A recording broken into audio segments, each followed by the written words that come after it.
find the one, you should never give her up. Hey guys, welcome back to our channel, Kels and the Crew. My name is Kelsey, and today's video is gonna be a little different than my usual decor videos. And this video is gonna be kind of like a let's talk kind of video. So I'm just gonna be speaking on struggles of a new nurse. I am a new nurse. I am a licensed practical nurse. I haven't even been a nurse for a year yet. I finished nursing school November 2019. I took my boards the end of December 2019, and I posted, my number posted December 31st of 2019. So I've been working as a nurse since February, March, April, May, June, July, August, September. So about 8 months. I've been working actively as a nurse for 8 months. Y'all, I thought nursing school was hard, but honestly, these 8 months have been very, very tough. Just because, like, okay, so basically, when you're in nursing school, I was in nursing school for 12 months, about 12 months. When you're in nursing school, you just, I don't know, they don't really teach you how to be a nurse. So basically the purpose of nursing school is to kind of give you that back information, and it basically teaches you how to pass the boards.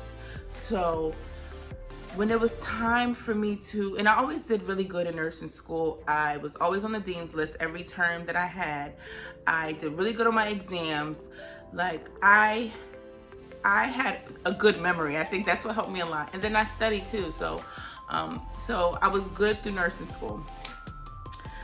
Y'all, when nursing school was over, and I was so excited, y'all. I'm like, yeah, I'm gonna get this job. I'm gonna get this job. I'm gonna do this because I'm a nurse. It was such a prideful feeling when I finished nursing school, because like it was really hard during nursing school because I do have 3 kids, and we were like depending a lot on family. So it was so hard through nursing school. Like I cried so many times during nursing school, and it wasn't the work, because I'm gonna do the work. Like it's not the work, it was just everything that came with the work. Like legit, everything bad that can happen to you happens to you while you're in nursing school. Like it won't happen to you when you can deal with it when you're not in nursing school, but once you're in nursing school, I feel like everything just comes down on you. So I was dealing with a lot of that during nursing school. So on top of dealing with your own personal problems while you're in school, you're still expected to pass exams. You're still expected to be on time. You're still expected to do well in clinical. So in that sense, nursing school is very stressful. It's just a lot to deal with, and it's definitely a commitment. I went to school from, I believe, 8 o'clock to 2:30. So, but clinicals, y'all, I'm so happy God just brought me through clinicals, because I had one clinical that I had to be at 7:30, something like that. It was like, honestly, almost an hour away with traffic, and my daughter's daycare didn't open up until 6:30. They opened up at 6:30. So I used to have to be at the daycare at 6:30 as soon as they opened the doors, drop off my baby. Then I had to like rush. I mean, I was so bad. I just thank God that he honestly kept me safe, because I used to like really like, I could have gotten a lot of accidents trying to get to clinical on time. And I had a not very strict, well, she was strict. I had a strict instructor. Like our preceptor or our instructor, she was strict. So you can't be late or you're gonna go home, and you only can miss 2 days of clinical. Like you can't miss any other days. So I just remember I remember going into the fire lane that the cops kind of drive in, because it was so much traffic. Like every time I went, it was so much traffic. I would be just making it. So one time I remember just driving through that fire lane like, God, please keep me. God, please keep me. Please don't let me get a ticket, please. Because it was just, such a stressful environment. Everybody's stressing, everybody's going through something, everybody's crying. Like it's just a very stressful environment. So when I finally got through nursing school, y'all, I could have did a backflip. I could have did three backflips because it was such a huge accomplishment. It was like, wow, like all the stuff that I went through, me putting the kids to bed and then studying until 2, 3 o'clock in the morning and then waking back up at 6 o'clock. Like, y'all, it just was, I was so proud of myself. And nobody had to ever tell me that they was proud of me, because at that point, just me knowing what I went through, especially having my kids, like, and what me and Brandon sacrificed. Like, Brandon really, yo, that's my man, y'all. He really sacrificed a lot for me to go to nursing school. We sacrificed a lot, but he honestly took over everything by himself and just told me to go to school. And I don't know, it just still makes me kind of tear up, because like, he is such a good man. Like, and not only for doing that, but like just everything else about him. Like, but nursing school, like when I was in nursing school, we really struggled. And like, we really struggled, but I'm so happy that we got through it. We got through it together, and we're in a way better place than what we were in 2019. 2019 was a very sad year for me. I mean, it was a happy year too, because like I said, I finished nursing school, but a lot just went on in that year. So, but I'm so happy that we got to a better place. Like, we're a little bit more stable now, and we can handle things now. So going back to me finishing, I graduated. It was a beautiful time. I took my boards. I stressed for days on my boards. I literally don't think I had sleep for like 3 days, because I just was studying for 3 days straight before my boards. Passed my boards. I stopped at, I think, 85 questions, and I was so happy. My number posted. So when your number posts, you're ready to get a job, because that's what jobs look at to look you up, I guess, in the system. They look for your license number. So I was just applying. I was applying to any job that was on Indeed. I was applying. I don't care if it said supervisor, 20 years experience needed. Yo, I was applying to that job. I applied to every single job that I seen. And that's probably not the best thing to do, but we just needed me to work. Like, needed me to get back to work. So I was applying to every job. I went back to my other job that I had when I was a certified nursing assistant, or a CNA. I went back to that job and I applied to that job. And they kind of gave me the runaround in the beginning, like, oh, we don't hire new nurses. So they ended up hiring me. Well, at first I went to another job, because I do have 2 jobs. I work in 2 long-term care facilities, but I went to another job and they only had the shift that I wanted, which is night shift. They only had part-time. So I took that job, and then I went back to my other job that I was working at as a CNA, and then they only had part-time night shift too. So I just took those 2 jobs just to kind of make like full-time hours. And I said, well, it's gonna be hard working at 2 jobs, but this is what I'm gonna do until I can find something better. And so I started working at both jobs, and I was, like I said, I was so excited just to say I'm working as a nurse. And I bought all my nurse apparel. I got my nurse shirts. I got my I got new scrubs. I got my nurse cap, like my nurse hat, like I'm a nurse. I'm talking to Brandon about changing my license plates to nurse. Like, I was so happy just to say that I was a nurse. So guys, I started at both jobs around the same time. I started orientation. Orientation to me went good, because you have that person, like you're not gonna get in trouble for messing up, because you're still in orientation. You know, that's the point of orientation, is teaching you what to do. Now, the only problem I have with orientation is one of my jobs only did 2 weeks of orientation for a new nurse. 2 weeks of orientation for a new nurse is a little bit of time. It's not a lot of time. So you have to kind of just get what you get in 2 weeks, and then you're on your own. So my other job that I worked at when I was a CNA and I had got rehired, theirs was a little long. Theirs was a lot longer. You have to do 40 shifts. So it took me a while to get through those 40 shifts, but I'm glad, because I really needed it. But on my second job, it was like a 2-week process for orientating new nurse. So after my 2 weeks was up, I was excited to start by myself. I felt like I did good in orientation. I feel like I knew a lot. Then it gets to the night where I'm supposed to be by myself. So I go in and I'm excited. I got my nurse gear on, my nurse sweater that says Kelsey Nurse, and I got my nurse bag that says, I don't know, Kelsey LPN. Like I was ready. I was like a kid on the first day of school. So I get in, and then they're like, oh yeah, you're not on the unit that you've been orientating on. And this unit I've been working on for 2 weeks. I know the residents, I know the medication. They're like, oh no, we're gonna put you on this unit. Who y'all? I could have died that night. I almost died that night. It was literally a sink or swim kind of night. Literally, it was either I'm gonna sink or I'm going to swim, because the unit that they put me on was such a heavy unit, especially for a new nurse. And I never worked that unit before. I never did orientation on that unit before. It was such a heavy unit. Y'all, I didn't leave out there until almost 9 o'clock. I'm supposed to get off at 7:15, 7:30. I didn't leave until 9 o'clock.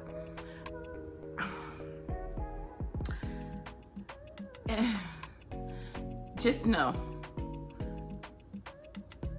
when you do your orientation, just kind of ask whoever's scheduling you to put you on the different units, put you on different shifts. Because when I went there that night, I wasn't gonna come back the next day. In all honesty, being completely honest, I was not going to come back the next day because I just was upset. I was crying. I went in my car and I cried. I was so upset. I'm like, how can they put me on a floor that I never trained on, and I'm the new nurse, and da, da, da, da. And they're very helpful, don't get me wrong, but y'all, I really struggled that night. I really struggled. I was like Googling stuff because I didn't know things. I kept calling other nurses on other floors because I didn't know nothing. But I told myself, like, I'm not gonna quit. I can't quit because I need to pay stuff, so I can't quit. And I got 3 kids. And at this time we were about to move to our house that we're in now.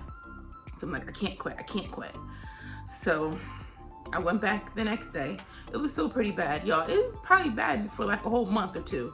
Honestly, it was horrible for a month or 2 until I kind of got a swing of stuff, until I kind of knew their meds, until I kind of I knew their behavior. I knew what to expect from the patients. Like, it was bad for like 2 months, I'm gonna say, like 2 months. And then I started to get a little better, and then I started to know a little more.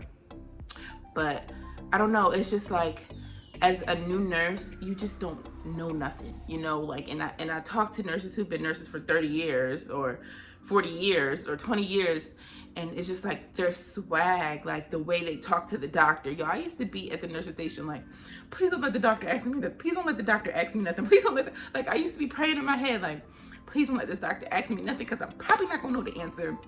And then they're gonna think that I'm an incompetent nurse and I don't know nothing. And I knew that I didn't know nothing, but that was okay because I knew it. But for everybody else to know, it was an embarrassment to me. It's just like, why is she even here if you don't know nothing, you know? But I was talking to like nurses who've been nurses for a long time. And I don't know, I just kind of looked up to them because they just knew everything. They knew where everything was. They knew how to talk to the family. And that's a skill in itself, is to talk to the family and to talk to the doctor. Like, and they just had so much confidence about them. Like, it was a little intimidating because I just used to be so scared. I remember training at my one job, and I used to be so scared to call the doctor, y'all, because I would hear stories when I was working as a CNA there of like the doctor like yelling at you and like calling you incompetent and just like being mean. So I didn't want no doctor to be mean to me, because no, I'm new here. Like, you shouldn't be mean to me. But they don't care, y'all. If you piss them off or call them for the wrong reasons, or you don't have everything lined up and know your patient's vital signs, know what last medication they took, know what their last blood sugar was, they're gonna tear you up, you know? So that taught me, just watching, and that taught me, look, you gotta have your ducks in a row before you call this doctor. Okay, so another struggle for me as a new nurse was definitely delegation. Being able to delegate different things, different tasks to like the CNAs or another nurse or something. Just delegation period was another hard, like a struggle for me as a new nurse. Like I've always worked as a CNA. I was a CNA for like 6.5 years. So I've always done things myself. Like I know how to change my residents. I know how to transfer my residents. I know how to feed my residents. I have a healthcare background. So for me to tell or ask somebody else to do it is like, okay, I just could do it myself, you know? But this is the thing. When you have meds to give and you have treatments to do and you have things, like you have a lot of things come, like a whole lot of documentation comes with your residents. A lot of documentation. So when you have all those things to do and then you're like trying to do everything for the patient care, your work is not going to get done. Your work is going to fall by the wayside and you're going to be behind. So delegation, learning how to delegate, learning how to talk to people, because I'm not good at communication. Like I noticed that, and I'm sure Brandon will tell y'all all about it. I'm not good at communication. My communication skills suck. And it's just, I don't know why they suck so bad. Well, I do know why they suck so bad, but like when I was growing up, me and my mom, we never talked about anything. Like, so if something happened or I get mad or something, I just like, you know what I'm like, I don't know how to talk to people. I don't know how to talk to people without, I don't know. I just don't know how to talk to people. My communication skills are really bad. So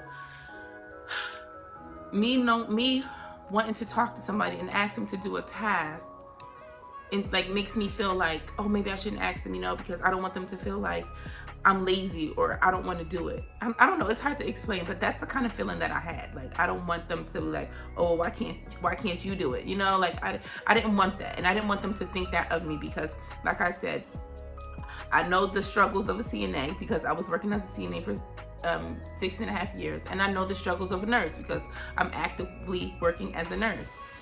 So I didn't want to put too much on somebody else. So I just would take it for myself, you know. And it got to the point where it's like, okay, Kelsey, no, you can't do it all. You can't do it all, and stop being scared to ask somebody else to help you to do it. So that was a big struggle. And sometimes it still is a big struggle for me because I don't want to put more work on another person because I don't know. I just wouldn't want that done to me. So I try to just kind of put more work on myself, which is not fair to me either. So I'm still honestly working out delegation. It's really been a struggle, but I have got better since I started, but it's still a struggle for me, definitely. The next struggle definitely was time management and how I was doing like treatments and meds in my shift. So night shift wasn't that bad because you do have less treatments and you do have less medication. And even though everybody swear night shift is so easy because they think everybody sleeps. Honey, no. Everybody doesn't sleep. And like I said, I work in a long-term care facility. And my other job, where I was a CNA before, I started off working in the dementia behavior Alzheimer's unit. They was up all night walking around. So my other job, the one that I wasn't working at, I'm sorry, this is confusing, y'all. At my other job, we're just gonna call these jobs Job A and Job B. Job B is the one where I was working at as a CNA. Job A is the first job I got. I wasn't working there as a CNA before. So at my Job A, everybody doesn't have Alzheimer's, but I feel like everybody had dementia. Like, everybody on my unit had dementia, some type of dementia, some type of cognitive, something going on. So even though like most of them would sleep, we would still have patients that are almost falling off the bed or that are confused or just, I don't know, like trying to transfer to the bathroom and end up falling or getting a skin tear. So both units were like at both jobs. It was more at Job B because I worked on a unit designed for those type of patients. So I don't know where people be getting the idea that, oh, night shift is so easy because they sleep all night, because these people do not sleep all night, okay? They don't. And then I would pick up like 3 to 11s, like 3 to 11 shift, or I would do like a 7 a.m. to 7 p.m. Or 7 to 3. Like, I wanted to know the different shifts because I plan on doing a whole lot of overtime, okay? So I wanted to know what to expect with each shift. So I would pick up those other shifts, even though my scheduled shift was 11 to 7. While I was doing my orientation at job B for those 40 shifts, I would pick up just all different shifts, just so I can see what's going on, just so I can learn it. Y'all, you have to really, I mean, time management is important for each shift. Like I said, 11 to 7, it's, they still be walking around, y'all. They still be sundowning, but it's a little less than 3 to 11, well, a lot less than 7 to 3 and 3 to 11. So time management is very important for each shift, but for those 2 shifts, because you just have so much going on. You have your medication, you have your documentation, you have, if they're going out for appointment, you got to give them the meds, you got to do things in a timely management. They have physical therapy or occupational therapy, like they have to get out the door, so you have to do those patients first, you know. So just learning that time management, like that was a big struggle for me. I'm not gonna lie, like, and I kind of still struggle with time management when I do other shifts because I'm so used to night shift and I'm so used to my flow. So when I switch up my flow, it kind of like takes me back, like, I don't know. But my next struggle would definitely be taking a break. And I think a lot of nurses, even like older nurses, can agree with that.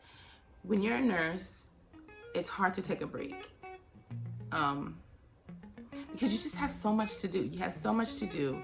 Literally, there's like a saying, like, a nurse always has like a full bladder and an empty stomach. Yeah, that's the truth, because it's hard to just take a break, especially when you have like, now when you're in a long-term care setting, because I worked in a long-term care setting, I worked in the subacute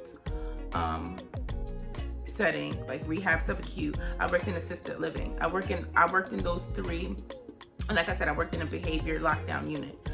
So it's different with each unit. Like, you might get a lot of downtime with assisted living because their needs are less, or supposed to be less, than the other units. But like when I would work on like the behavior Alzheimer's unit, yeah, no, you don't take much of a break. Or when I worked on the subacute rehab, now subacute rehab, I'm gonna break it down for y'all. Subacute rehab is a very fast-paced, very you gotta know what you're doing kind of unit. They should only put trained professionals on that unit, but lo and behold, they threw a new nurse like me on that unit. So it's a very fast-paced unit. It's a lot of documentation. It's a lot of calling the doctor. It's a lot of giving pain medicine, because these are patients who come from the hospital who just had surgery. They're young. They can be younger. They're not just the geriatric, older, elderly population. No, they can be younger. I remember working at one facility a long time ago, a different facility, and she was younger than me. So they can be young, they can be older. The ages range in rehab or subacute. They're subacute, but it's very fast paced there. It's very on your feet thinking. It's just a lot of documentation. I personally don't like subacute rehab. I don't know if it's because I'm a new nurse, or I'm just not a fast paced type of person. Like I couldn't do 7 to 3 full time. Honestly, I'm not with the okay. I can't do 7 to 3. That's just not my mojo. 3 to 11 I can do, and I have picked up 3 to 11s. I picked up 7 to 11s. I picked up 7P to 7As. Like, I can do those shifts because you're busy during your 7 o'clock med pass, and then it kind of dies down once everybody puts everybody in the bed and they fall asleep. Like, it kind of dies down. But 7 to 3, y'all, I give my hands up to these day shift nurses, because to do it full time, that's rough. That's a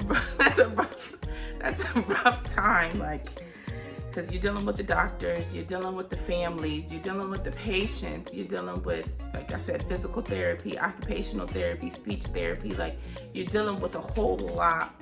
You're doing skin checks, you're doing skin assessments, you're doing a lot. 7 to 3 is very busy, and you honestly like fill up that whole time slot with stuff to do. Okay, now for the next struggle is definitely, I don't know, I think what can I say?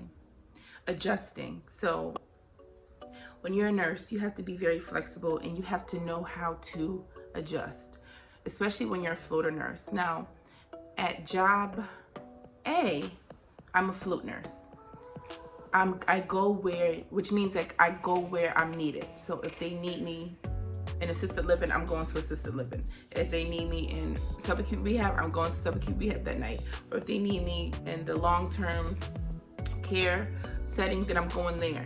So to be able to adjust to each unit is another struggle, y'all. Because like I'm the type of person where I have these patients, I know these patients, I'm good. You know, like I know what time their meds are. I know what kind of meds they get.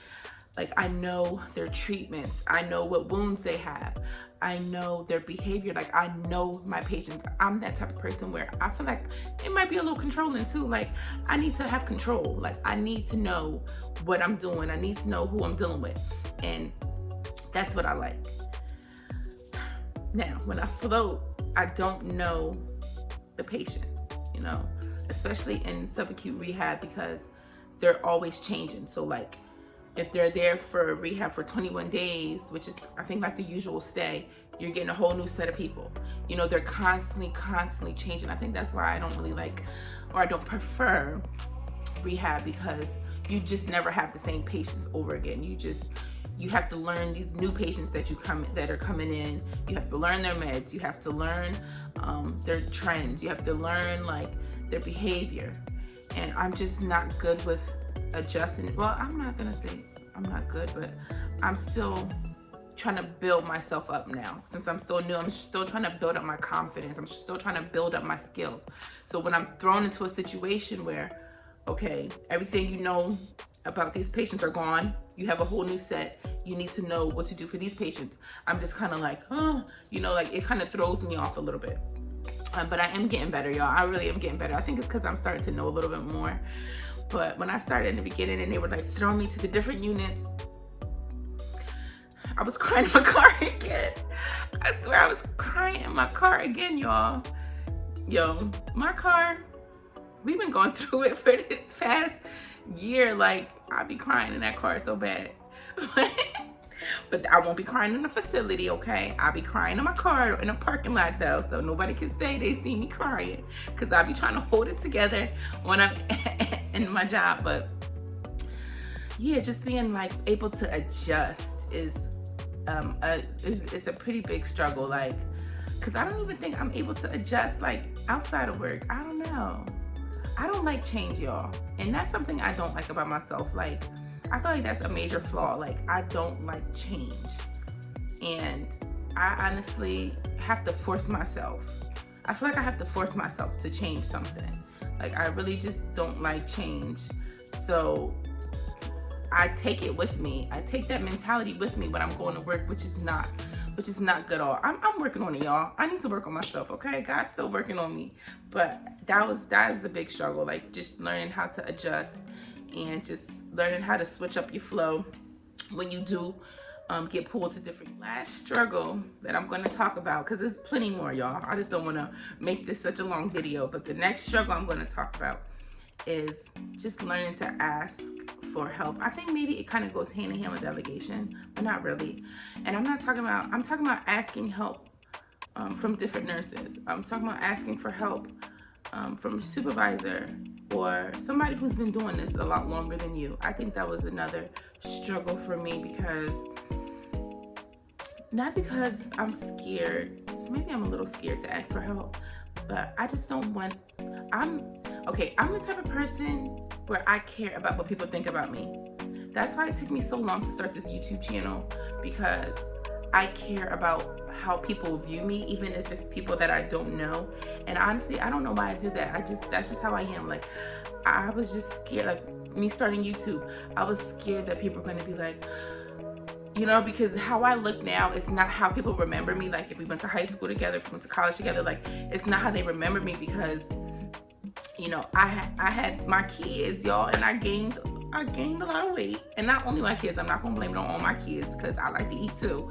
So I like to eat. I had 3 kids and I gained a lot of weight. So I'm like, oh my God, no, I don't want to put myself on camera because I'm scared that people are going to talk about me, or I'm scared that people are going to put me in their group chat and laugh at me. If 2019 and 2020 taught me anything, it taught me to live my life for myself. Honestly, I've always wanted to start a YouTube channel, but I've just been so scared. And just to hear that, it kind of just sounds silly to me now. I'm definitely still working on it. Like, it's not like cured, but I don't know. I always care about what people think about me or what people are gonna say about me, even if I don't even know them. And 9 times out of 10, y'all, they probably don't even be saying nothing about me. It probably really just be all in my head. But I don't know, to myself, I just be like, just don't do it. They're gonna talk about you, or don't do it. They're gonna say this about you, or they're gonna tell this person this about you. It just got to a point where I was just tired of not being happy, or tired of not doing what I wanted to do just to make everybody else happy. They probably don't even care. Yeah, that's what I'm trying to say. But back to it. So asking for help, like I said, is a struggle. Like, I was nervous to ask for help because I didn't want people to think that I didn't know what I was doing. You know, like I said, I didn't know what I was doing. But I just didn't want them to be like bothering them, like, because I'll be constantly asking questions, y'all. I just be like, so what do I do when this happens, and who do I call when this happens? And then, like, I would just be asking questions a lot. And every nurse isn't nice. And I've seen that, like, every nurse is not a nice nurse. But every nurse isn't bad either. You know, some nurses are really helpful and are really willing to help you. So, like, luckily for me, I've had a bunch of nurses that are very helpful. And I've never had, because there's like a saying, like, older nurses eat their young, you know, like they're mean to the new nurses. For what reason, I don't know, but I've never personally dealt with that. So I've heard about it, and I've seen it happen when I was a CNA. Like, I've seen it happen, but I've never personally dealt with, you know, like an older nurse not wanting to help me. So it's just me building up the courage to ask them, because I just don't want them to think that I don't know what I'm doing, or I don't want them to think, I just don't want them to think that I just can't hold my own, basically. Like, I don't want them to think I can't hold my own and I can't handle my residents, or I can't handle my workload. So that's why I'm just always scared to ask for help. But that's definitely a struggle that I need to work on, because, like I said, it kind of goes hand in hand with delegation. You can't do everything by yourself, and you don't know everything. It's nurses that have been nurses for 10, 15 years, 20 years, and they don't know everything. So, I don't know. That's definitely a struggle, though. A struggle would definitely be my confidence. Just being able to be a confident nurse and know that I did what I did for a reason, and I know the reason, and I know the rationale behind it. Like, I'm a little bit more confident now, y'all. I think it comes with just learning skills, but I wasn't confident in the beginning. And I remember I would be at work and I would do like a Foley change on somebody, or I would do like I had patients with peg tubes, and I would give them like their medications, their peg tubes and stuff. And y'all, I would just be so scared. I would be so scared, like, oh my God, I'm gonna go back in the room and something went wrong, where I did their peg tube wrong, or I did their Foley change wrong, or like I had a patient with an IV, like I was just thinking like, oh, maybe I did her IV wrong. Like, you just second guess yourself. I wasn't like 100% confident, even though I seen it done. I was trained on it. I signed off, I was trained on it, you know, like, it's just the confidence behind it. Like, I just wasn't confident. Now I am confident because, like I said, I know the skill now. Like, I've done it a lot of times, and the more you do something, the better you are at it. But just having that confidence, and I'm still doing new stuff, and it's still the same thing. Like, I'm thinking, I'm about to go in there, and they about to be like coding because I did the wrong thing, or I did it in the wrong order, or something happened, and they have like a reaction. Like, so confidence is definitely a struggle of mine. Like I said before, I'm sure there's a whole bunch of more struggles I can talk about, y'all, because nursing comes with a lot. Like, nursing comes with a whole lot. I'm sure there's more struggles that I can speak on, but I don't want to make this video too long because I could go on and on and on. But you guys like this video. If you did, please like this video, comment, and subscribe to our channel, Kels and the Crew. And I can't wait to show y'all what's going on in the next video. Yeah, Bye. bless around my soul with the positivity. That's why I don't worry about the things that I don't see. Yeah, these days I don't